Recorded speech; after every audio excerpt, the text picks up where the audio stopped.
Remember to subscribe to our YouTube channel at NDNTV Nigeria. Click on the subscribe button and be the first to get notification. Some Niger Deltans have advised the federal government to develop a practicable mechanism backed by strong political will to put a final stop to illegal crude oil bunkering in the Niger Delta. This follows the setting up recently of an interministerial committee to tackle illegal refining of crude oil and recover illegally refined crude in the Niger Delta. Correspondent Chika Obodozie has the report. As part of ongoing efforts to clamp down on illegal oil refiners, whose operations have created significant economic losses for the country over the years, the federal government recently inaugurated an interministerial committee to recover illegally refined crude in the creeks of the Niger Delta.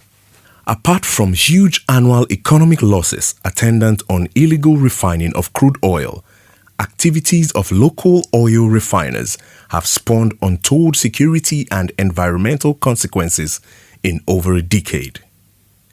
In February 2017, Vice President Yemi Osinbajo disclosed federal government's plan to establish modular refineries as replacement for illegal refineries, which have remained a major source of employment generation for jobless youths in the Niger Delta region. Those young men and women who are involved in illegal refining, our approach to that is that we must engage them by establishing modular refineries so that they can participate in legal refining, not illegal refining. And we are committed to making sure that the young men and women of the Niger Delta are properly engaged. Artisanal crude oil refiners were encouraged to form cooperatives to raise funds to acquire the promised modular refineries that are yet to be established till date. In March 2021, the Vice President reiterated the federal government's avowed commitment to fully integrate operators of artisanal refineries into the mainstream of Nigeria's oil and gas economy. The nation's number 2 citizen had reaffirmed government's resolve to build modular refineries in partnership with the private sector as a deliberate policy to pull unemployed Niger Delta youths away from illegal oil refining. The transition from artisanal refineries to modular refineries has been delayed because of the operator's expectation that this process will be fully underwritten by government.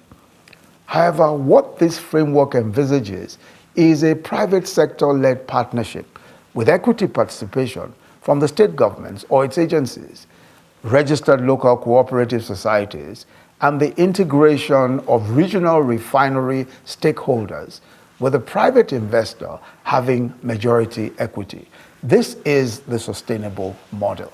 In what appears to be a policy somersault, the federal government is now looking at ridding the Niger Delta creeks of artisanal crude oil refiners, who through their operations have made significant contributions in addressing energy insufficiency in Nigeria. It is this crude oil that is being supplied all over the filling stations.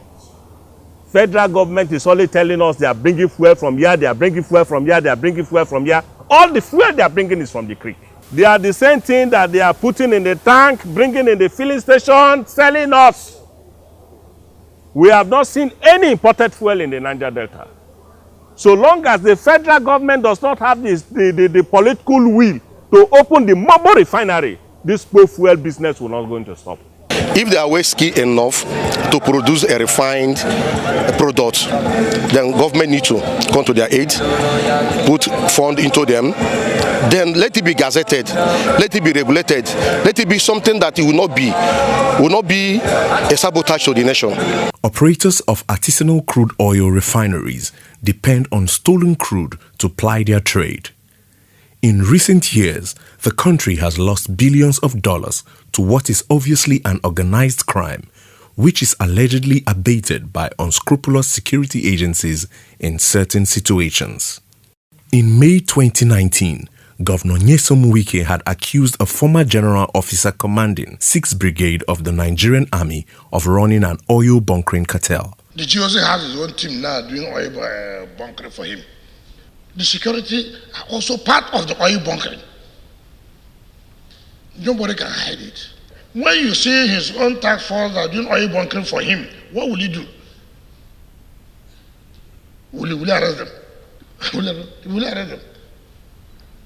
So he has his own team that making money for him. May God save Nigeria. Those who are supposed to protect the fish are the ones eating the fish. The best way to handle this thing is to give the people the license to operate their own medium of refining the crude in the region. It will reduce the rate of unemployment, and it will reduce piracy. It will reduce all kinds of crimes in the region. Most Niger Deltans are convinced that setting up an interministerial committee to stop artisanal crude oil refining in the Niger Delta without establishing its promised modular refineries to provide an alternative livelihood for its operators only amounts to putting the cart before the horse in its energy security strategy.